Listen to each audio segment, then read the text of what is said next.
കിടാവോ നല്ല കോമള താമര പൂവോ. ഞാനിന്ന് ഈ പാട്ട് പാടാനൊരു കാരണമുണ്ട്. പാട്ടും പാടിയിൽ ഇന്ന് എൻ്റെ കൂടെയുള്ളത് ഒരു ഡോക്ടറാണ്. വെറൊരു ഡോക്ടറല്ല, ഒരു ചൈൽഡ് സ്പെഷ്യലിസ്റ്റാണ്. വെറൊരു ചൈൽഡ് സ്പെഷ്യലിസ്റ്റ് അല്ല, ഒരു സിംഗറാണ്. With all love, let me welcome the very gorgeous doctor Saumya Saran. നമസ്കാരം മാം. Thank you. കുട്ടികളായിട്ട് ഇടപെടുന്നതുകൊണ്ടാണോ ഇത്രയും പോസിറ്റീവായിട്ട് എപ്പോഴും ചിരിച്ചുകൊണ്ടിരിക്കുന്നത്? ഒരു പരിധിവരെ അങ്ങനെ പറയാൻ പറ്റുമായിരിക്കാം. കാരണം പ്രത്യേകിച്ചിട്ട് കുട്ടികളുടെ ഡോക്ടർ ആവുന്ന സമയത്ത് നമ്മുടെ മുമ്പിൽ വരുന്ന പേഷ്യൻ്റ് എന്ന് പറയുന്നത് സാധാരണ രീതിയിൽ ഒരു 15 വയസ്സ് മാക്സിമം അല്ലേ. അതിൽ തന്നെ അധികവും ചെറിയ കുട്ടികളായിരിക്കും, 2, 3, 4 വയസ്സുള്ള കുട്ടികളായിരിക്കും. അപ്പൊ അവരുമായിട്ട് ഇടപെടുന്ന സമയത്ത് നമുക്ക് സാധാരണ വലിയ ആളുകളോട് സംസാരിക്കുന്ന പോലെ അവരങ്ങനെ കോപ്പറേറ്റ് ചെയ്യണം എന്നില്ല. അപ്പൊ ആദ്യം വേണ്ടത് അവരുമായിട്ട് റാപ്പ് ഉണ്ടാക്കിയെടുക്കുക എന്നുള്ളതാണ്. നമ്മൾ സാധാരണ കുട്ടികളെ കാണിക്കുന്ന ഡോക്ടർമാരുമായിട്ട് ഒരു വലിയ ആത്മബന്ധം ഉണ്ടാവും.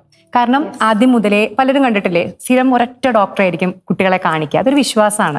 സോ നമ്മൾ കുട്ടിയായിട്ട് മാത്രമല്ല, ഒരു ഹോൾ ഫാമിലി ആയിട്ടുള്ള ഒരു റിലേഷൻഷിപ്പ് ഉണ്ടാക്കിയെടുക്കുക. സോ പോസിറ്റീവായിട്ട് ഇരിക്കേണ്ടത് വളരെ അത്യാവശ്യമാണ്. എല്ലാവർക്കും ഇഷ്ടം നന്നായി സംസാരിക്കുന്ന, നമ്മുടെ കാര്യങ്ങളൊക്കെ ക്ഷമയോടുകൂടി കേൾക്കുന്ന ഡോക്ടർമാരെയാണ്. സോ ഞങ്ങളുടെ ജോലിക്കും അത് വളരെ അത്യാവശ്യമാണ്. ചെറിയ കുട്ടികള്, ഡോക്ടർ, സംഗീതം, ഇത് മൂന്നും തമ്മിൽ എങ്ങനെയാണ് കുട്ടികളെ പെട്ടെന്ന് കയ്യിലെടുക്കാനൊക്കെ സംഗീതം ഹെൽപ്പ് ചെയ്തിട്ടുണ്ടോ?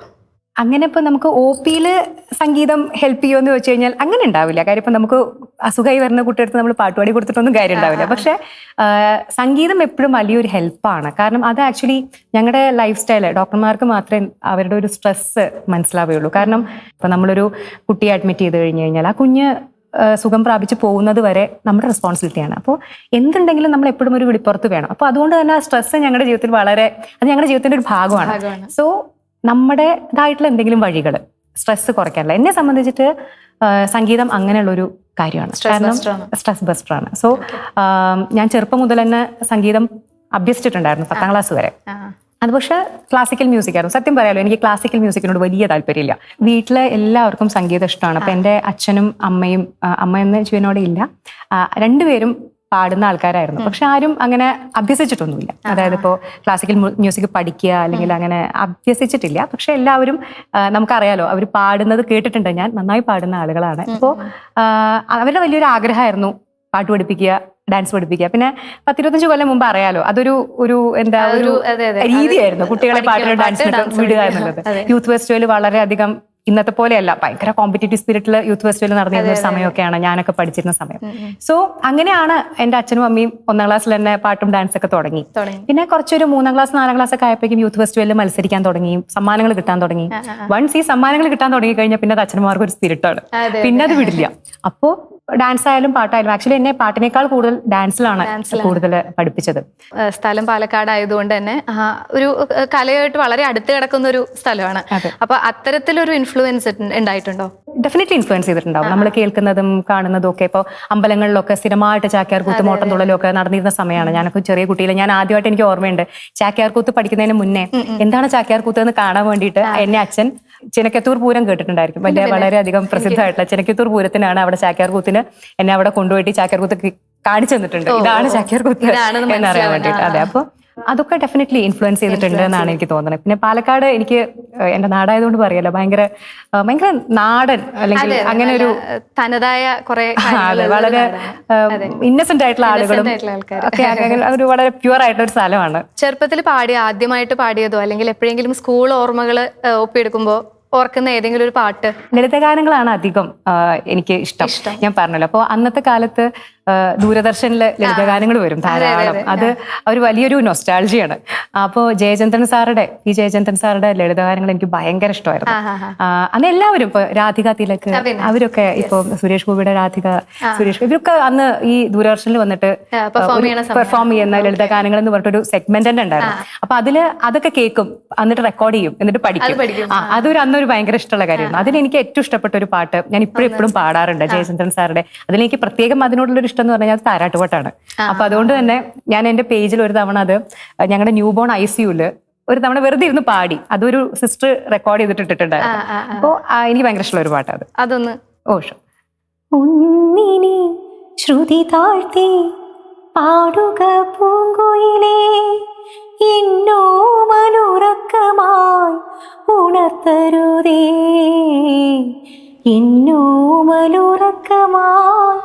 ഉണർത്തരുതേ. ഒന്നിനി തിരി താഴ്ത്തു ശാരദ നീലാവേ, ഈ കണ്ണിലെ കിനാവുകൾ കെടുത്തരുതേ,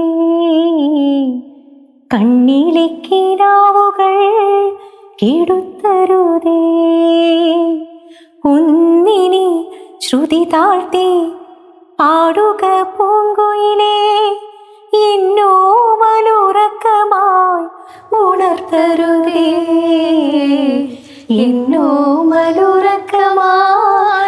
ഉണർത്തരുതേ. ബ്യൂട്ടിഫുൾ, നന്നായി, നല്ല രസമുണ്ടായിരുന്നു കേൾക്കാൻ.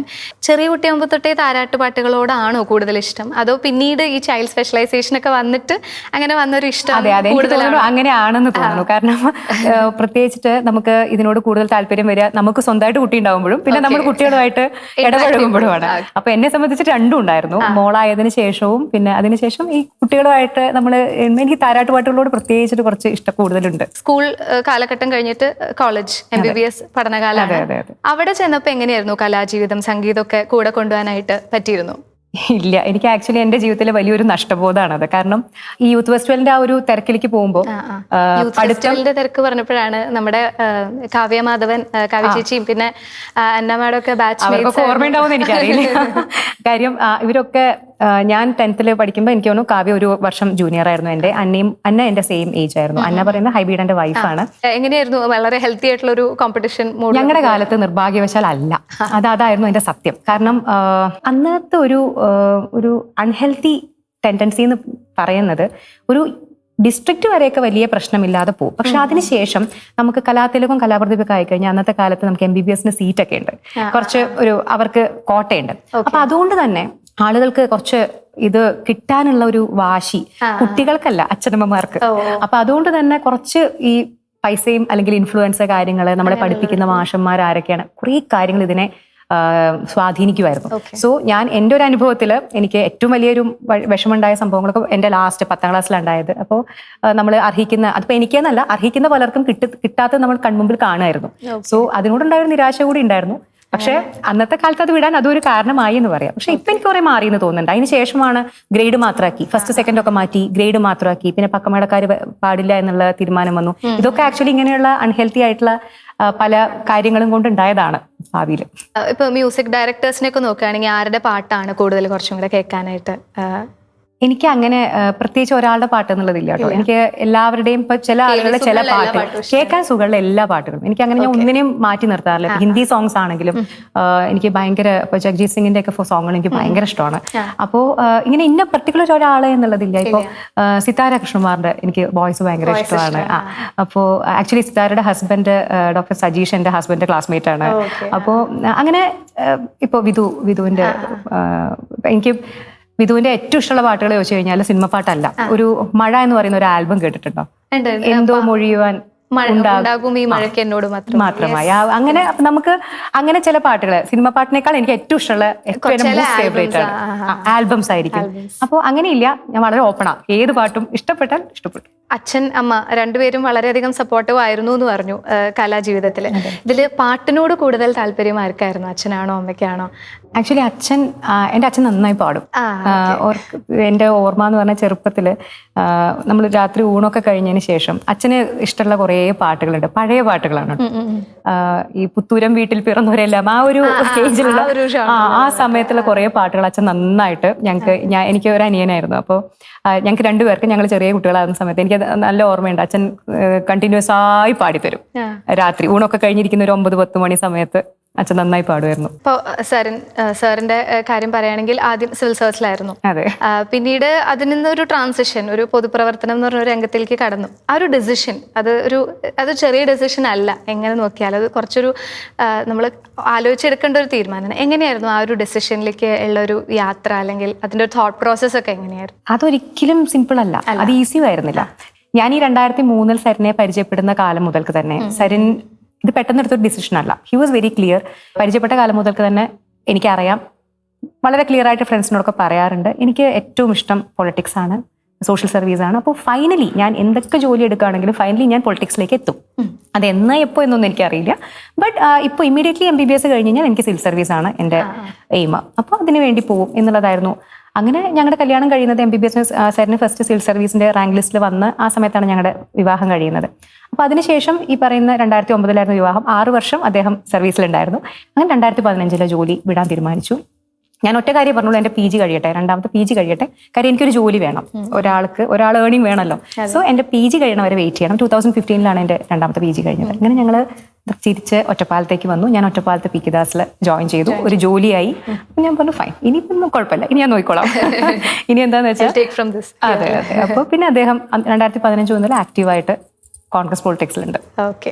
എങ്ങനെയാണ് ഹസ്ബൻഡിന് പാട്ട് കേൾക്കുന്നതും ഡോക്ടർ പാടുന്നതും ഒക്കെ? ഭയങ്കര ഇഷ്ടമാണ്.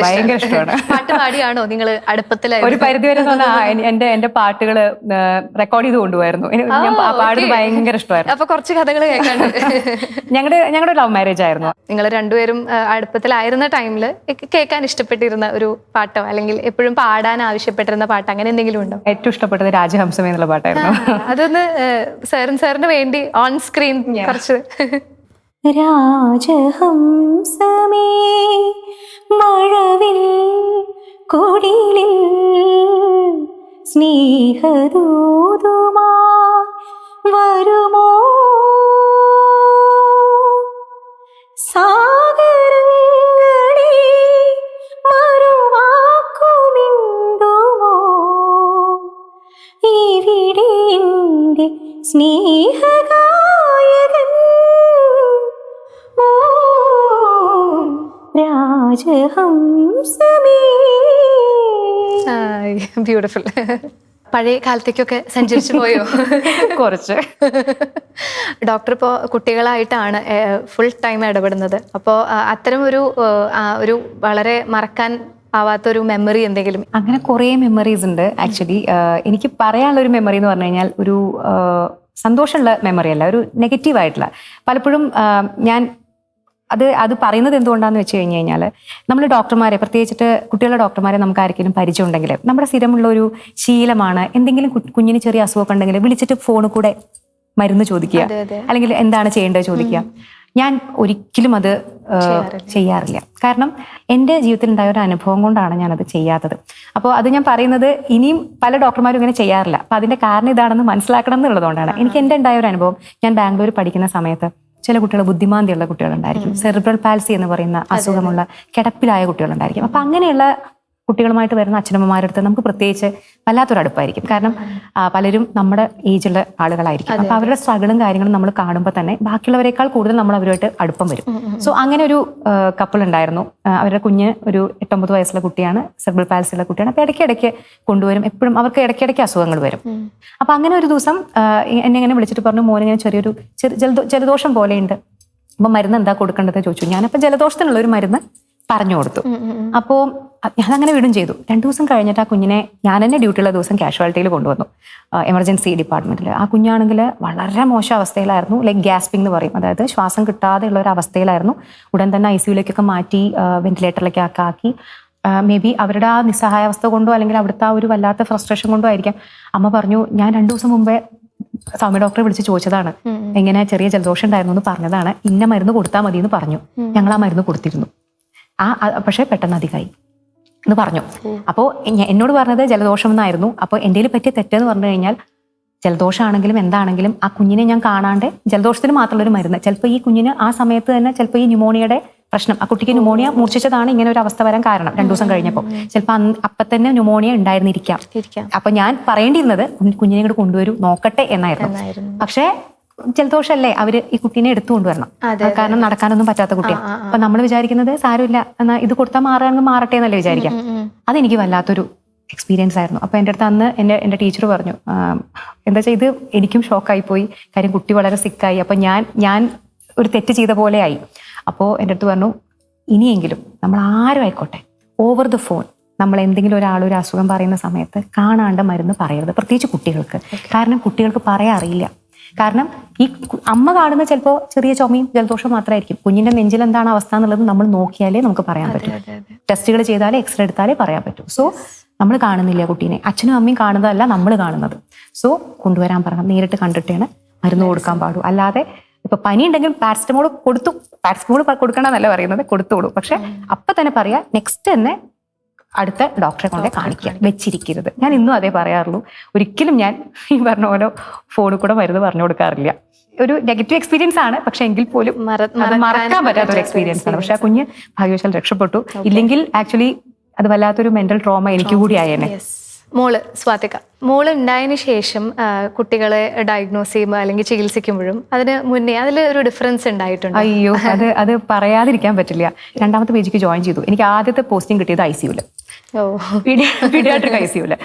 ആ ഒരു സമയം ഞാനൊരു 1 to 2 months ഞാൻ ശരിക്കും സ്ട്രഗിൾ ചെയ്തു. കാരണം ആ ICU പോസ്റ്റിംഗ് ഓരോ മരണം കാണുമ്പോഴും ഈ പറഞ്ഞ പോലെ ആ കുട്ടിയുടെ അമ്മ എങ്ങനെയാണോ കാരണം അതേപോലെ ഞാനും ഇരുന്ന് കരയും. കുറച്ച് കഴിഞ്ഞപ്പോൾ എന്നൊക്കെ പുറത്തു വരാൻ പറ്റി. പക്ഷെ ഇനീഷ്യൽ ടൈം സ്ട്രഗ്ലിംഗ് ആയിരുന്നു. സ്വാതികയ്ക്ക് എങ്ങനെയാണ് പാട്ടിനോടുള്ള ഇൻട്രസ്റ്റും? സ്വാതിക വേറൊരു ലീഗാണ്. സ്വാതികയ്ക്ക് ഇങ്ങനെ, അവളെ ഞങ്ങൾ പാപ്പു എന്നാണ് വിളിക്കുക. അപ്പോ അവൾക്ക് അങ്ങനെ കലാപരമായി ഇങ്ങനത്തെ എന്റെ ടേസ്റ്റേ അല്ല.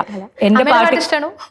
ഞാൻ പാടുന്നത് ഇഷ്ടമാണ്, പക്ഷെ എന്റെ ടേസ്റ്റ് അപ്പൊ ഞാൻ പറഞ്ഞു നമ്മുടെ ഈ മെലോഡിയസ് സോങ്സ് ഒന്നും, അവള് റാപ്പും അങ്ങനത്തെ ഫാസ്റ്റ് ആണ് അവള്. അപ്പൊ ഇംഗ്ലീഷ് സോങ്സും അവൾക്ക് അങ്ങനത്തെ ഇതാണ്. അവള് മലയാളം സോങ് വന്നു, നമ്മുടെ സ്ലോ സോങ് വന്നു എന്ന് പറയുന്നത്. അവള് ടേസ്റ്റ് വ്യത്യാസമാണ്. താല്പര്യമാണ്, ഭയങ്കര ഇഷ്ടമാണ് പാട്ട്, പക്ഷെ എന്റെ രീതിയിലുള്ള പാട്ടുകളല്ല എന്ന് മാത്രം. പിന്നെ അവൾക്ക് കുറച്ചും കൂടിയും അവള് കരാട്ടെ അല്ലെങ്കിൽ ആ ഡ്രോയിങ് അങ്ങനെയുള്ള സംഗതികളോടാണ് താല്പര്യം. ഈ പറയുന്ന ഡാൻസും പാട്ടിനോടും വലിയ. മോളെ കുറിച്ച് ആലോചിക്കുമ്പോ അല്ലെങ്കിൽ മോൾക്ക് വേണ്ടി ഏതെങ്കിലും ഒരു പാട്ട്, ഒരു 2 വരി? താളം മറന്ന് താരാട്ടു കേട്ടിൻ തീങ്ങും മനസ്സിനുരാന്തോളനം ആലോലമാടാൻ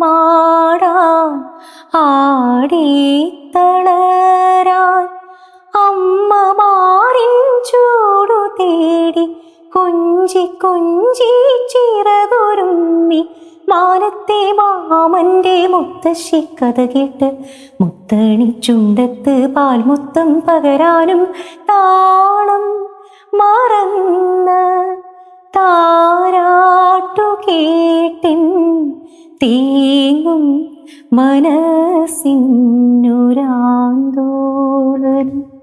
ഇനി നമുക്ക് ഞാൻ കുറച്ച് ക്വസ്റ്റ്യൻസ് ചോദിക്കും, ഒരു ഒറ്റ വാക്കിൽ ഉത്തരം എന്നുള്ള രീതിയിൽ. ഓക്കെ, ആലോചിക്കാതെ ഉത്തരം പറയണം. ഫേവറേറ്റ് സോങ് പെട്ടെന്ന് പറയുമ്പോൾ? അതും താരാട്ടുപാട്ട് തന്നെയാണ്. ദേശാടനം എന്ന് പറയുന്ന സിനിമയിലെ എങ്ങനെ ഞാൻ ഉറക്കേണ്ടു എന്നുള്ളത്. ഫുഡ് ഏറ്റവും ഇഷ്ടപ്പെട്ട് പെട്ടെന്ന് കഴിക്കാൻ തോന്നുന്ന ഫുഡ്? ചോറും രസവും. Okay. Travelling or sitting at home? എനിക്കറിയാം ഉത്തരം. Travelling. Okay. Sharjah or Kerala? Kerala. ശരിക്കും? നമ്മുടെ നാട് പോലെ വേറെ എവിടെയില്ല. ഓക്കെ, ഇതും എനിക്ക് ആൻസർ അറിയാം, but still. Melody or fast number? Melody. Family or friends? Family. Okay. Friend circle എങ്ങനെയാ പൊതുവേ? എനിക്ക് വളരെ കുറവാണ്. കാര്യം എനിക്ക് ഫ്രണ്ട്സിനെ ഇഷ്ടമല്ല എന്നല്ല കേട്ടോ എൻ്റെ അർത്ഥം. പക്ഷെ ഫാമിലി കഴിഞ്ഞാലുള്ള ഇന്നർ സർക്കിൾ എനിക്ക് വളരെ കുറച്ച്. ഞാൻ ഭയങ്കര ഫ്രണ്ട് സർക്കിളുള്ള ആളല്ല, പക്ഷെ ഉള്ളവർ വളരെ സ്ട്രോങ് ആയിട്ട് ആൾക്കാർ. ഓക്കെ, ഫാമിലി പേഴ്സൺ ആണ് അപ്പോൾ. അതെ. Movies or books? Movies. Okay. Acting ഇഷ്ടമാണോ? വളരെ ഇഷ്ടം. അതെ, ഉറപ്പായിട്ടും ചാൻസസ് വരട്ടെ. ഞാൻ എന്നാൽ കഴിയുന്ന രീതിയിൽ റീൽസ് ഒക്കെ ഇടാറുണ്ട്. എനിക്ക് ആക്ടിങ് ഭയങ്കര ഇഷ്ടമാണ്. കാര്യം ഈ കലയായിട്ട് ബന്ധപ്പെട്ടുകൊണ്ടാണെന്ന് തോന്നുന്നു, ഇഷ്ടമാണ്. അപ്പോൾ ഇത്രയും നേരം നമുക്ക് വേണ്ടി തിരക്കിട്ട ജീവിതമാണെന്നറിയാം, പക്ഷെ എന്നാൽ കൂടെ കുറച്ച് സമയം നമുക്ക് വേണ്ടി മാറ്റിവെച്ചു. കുറേ പാട്ടുകൾ പാടിത്തന്നു. ഒരുപാട് പ്രൊഡക്റ്റീവായിട്ടുള്ള, പ്രത്യേകിച്ച് കുട്ടികളുടെ കാര്യത്തിൽ ഒരുപാട് കാര്യങ്ങൾ മനസ്സിലാക്കാനായിട്ട് സാധിച്ചു. അപ്പോൾ ഇനിയും ഡോക്ടറിൻ്റെ ലൈഫിൽ നേരത്തെ പറഞ്ഞ പോലെ ഡാൻസും കൂടെ വേഗം തന്നെ തുടങ്ങി ഞങ്ങൾക്കൊക്കെ മാഡത്തിൻ്റെ ഡാൻസ് കാണാനായിട്ട് സാധിക്കട്ടെ. All the best to you and your family for your future endeavours. Thank you so much for spending time with us. നമുക്ക് മാഡത്തിൻ്റെ ഒരു പാട്ട് വെച്ച് വൈൻഡപ്പ് ചെയ്യാം അല്ലേ? ലാസ്റ്റ് ഞാൻ എൻ്റെ ഫേവറേറ്റ് സോങ്. യെസ്. ഇങ്ങനെ ഞാൻ ഉറക്കേണ്ടു, ഇങ്ങനെ ഞാൻ ഉണർത്തേണ്ടു, ഇങ്ങനെ ഞാൻ ഉറക്കേണ്ടു, ഇങ്ങനെ ഞാൻ ഉണർത്തേണ്ടു എൻ മനസ്സിൻ ആലീലയിൽ പള്ളിക്കൊള്ളും കണ്ണനുണ്ണി ഇങ്ങനെ